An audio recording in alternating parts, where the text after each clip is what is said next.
মুস্তানের কাঠভেলিতে যেই হোটেলে ছিলাম সেই হোটেল রুমের একদম ব্যালকনি থেকে দেখেন কাঠভেলির এক সাইড ছোট্ট কাঠভেলি শহর পাহাড়ের ঢালে। ওটা ফ্রন্ট সাইড, ব্যাক সাইড কি জিনিস সেটা আপনাদেরকে দেখাবো।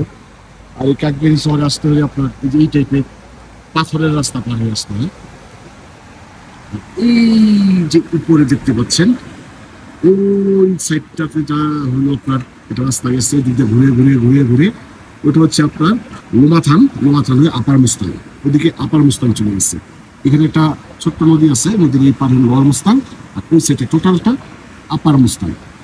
আর এই সাইডটা সূর্যের জন্য দেখবেন কিনা উপরে মুক্তিনাথের রাস্তা, ওই দেখুন গাড়ি ঘুরে যাচ্ছে কিছু, এই যে গাড়ি যাচ্ছে, এটা হলো মুক্তিনাথের রাস্তা। মুক্তিনাথ মন্দির থেকে চমৎকার ভিউ আছে, তো সেই ভিউটাও আমরা দেখবো ইনশাল্লাহ। আর এই যে আপার মুস্তাং হাতছানি দিয়ে ডাকে, কিন্তু আপার মুস্তাং যাইতে হলে $500 দিয়ে আপনার পারমিশন নিতে হবে। ব্যাক সাইডটা আপনাদের দেখাবো কাঠবেলি মারাত্মক ঠান্ডা, এখন 3 ডিগ্রি তাপমাত্রা।